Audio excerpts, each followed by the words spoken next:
Hello friends, welcome back to our channel. భూమి మీద నుంచే అంతరిక్షాన్ని చూసే అవకాశం ఎక్కడ దొరుకుతుంది? నక్షత్రాలు, గెలాక్సీలు మన కళ్ళ ముందు ప్రత్యక్షంగా కనిపిస్తే ఎలా ఉంటుంది? ఇవన్నీ మీకు చూపించడానికి మరొక కొత్త వీడియోతో మీ ముందుకైతే వచ్చేసాను.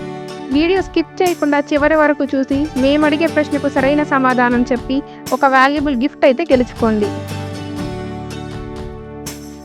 ఈరోజు మనం ఎక్స్ప్లోర్ చేయబోయే ప్లేస్ బెంగళూరులో ఉన్న జవహర్లాల్ నెహ్రూ ప్లానెటోరియం. ఈ ప్లానెటోరియం 1989వ సంవత్సరంలో నిర్మించబడింది.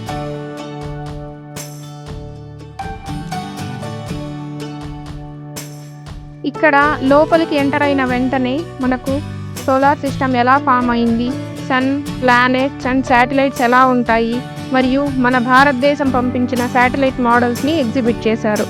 రండి అవేంటో చూద్దాం. ఇప్పుడు మనం చూస్తున్నది India's first satellite Aryabhata model. Next ఇది ఇండియాస్ పవర్ఫుల్ రాకెట్ అయిన LVM-3 మోడల్.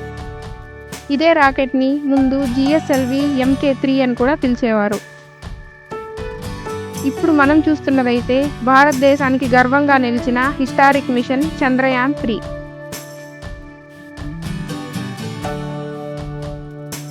ఇక్కడ రైట్ సైడ్ వాల్కి ఉన్న సెటప్ ఏంటో తెలుసా? ఉల్కరాళ్ళు. ఇవన్నీ కూడా స్పేస్ మీద నుంచి భూమి మీద పడ్డ ఆస్ట్రాయిడ్ పీసెస్. వీటన్నిటిని భూమి మీద వేరు ప్రదేశాల నుంచి సేకరించి ఇక్కడైతే ఎగ్జిబిట్ చేశారు.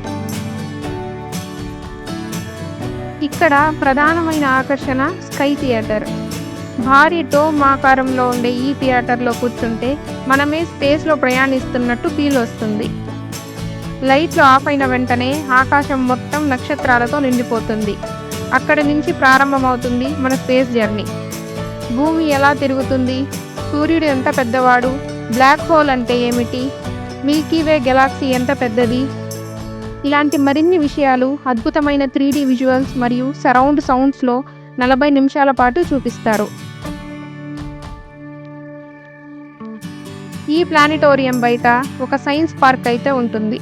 ఇక్కడ physics experiments, motion models and gravity concepts ఇలాంటివి 60కి పైగా ప్రాక్టికల్గా ఎక్స్పీరియన్స్ చేయొచ్చు.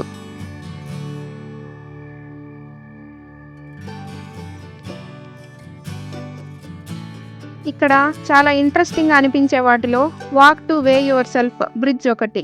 ఇది ఫాల్క్రమ్ ప్రిన్సిపల్ పైన వర్క్ చేస్తుంది. ఫాల్క్రమ్ అంటే మధ్యలో ఉండే సపోర్ట్ పాయింట్. ఈ బ్రిడ్జ్ పైన మనం నడిచి వెళ్తుంటే ఎగ్జాక్ట్గా మన బాడీ వెయిట్ మ్యాచ్ అయినప్పుడు ఎండ్ పాయింట్ కింద టచ్ అవుతుంది.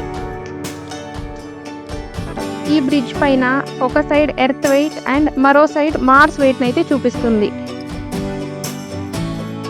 ఫ్రెండ్స్, నెక్స్ట్ మనం చూడబోయేది మన పూర్వీకులు వాడిన సోలార్ షాడో టెక్నిక్. ఇప్పుడైతే మనం మొబైల్, వాచ్లో చూసి టైం తెలుసుకుంటాం, కానీ మన పాతకాలంలో సూర్యుడి నీడను చూసి టైం చెప్పేవారు. ఈ టెక్నిక్ ఎలా పనిచేస్తుందంటే మధ్యలో స్టిక్ లేదా పాయింటర్ ఉంటుంది. దీనిని గ్నామోన్ అంటారు. సూర్యుడి కాంతి దీనిపై పడినప్పుడు ఒక షాడో ఏర్పడుతుంది. సూర్యుడు ఉదయం నుంచి సాయంత్రం వరకు పొజిషన్ మార్చుకుంటూ ఉంటాడు, కాబట్టి షాడో డైరెక్షన్ మరియు లెంత్ కూడా మారుతుంది. నీడ పొడవును బట్టి టైం క్యాలిక్యులేట్ చేస్తారు. మేము చూసినప్పుడు టైం 141. ఈ షాడో వాచ్లో కూడా సేమ్ అదే చూపిస్తుంది.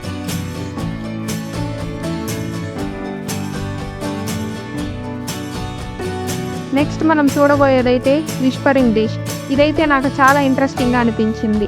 ఇక్కడ 2 పెద్ద డిషెస్ని 20 to 30 మీటర్స్ డిస్టెన్స్లో అయితే సెట్ చేస్తుంటారు. మనం ఒక డిష్ దగ్గర నిలబడి మాట్లాడితే మరో డిష్ దగ్గర ఉన్న పర్సన్కి క్లియర్గా వినిపిస్తుంది.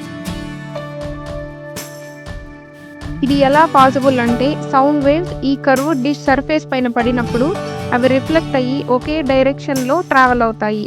ఈ డిషెస్ పారాబోలిక్ షేప్లో ఉంటాయి కాబట్టి సౌండ్ ఎనర్జీ స్ప్రెడ్ అవ్వకుండా డైరెక్ట్గా మరో డిష్కి చేరి మనకు క్లియర్గా వినిపిస్తుంది.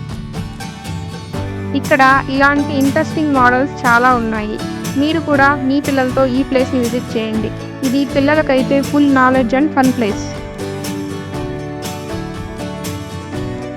ఇప్పుడు మనం అడగబోయే give away question: India first పంపించిన శాటిలైట్ పేరు ఏమిటి?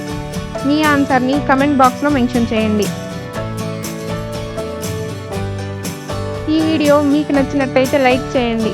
ఇలాంటి మరిన్ని ఎక్సైటింగ్ ఎక్స్‌ప్లోరేషన్ వీడియోల కోసం మన ఛానల్‌ని సబ్స్క్రైబ్ చేసుకోండి. Thank you for watching. By by.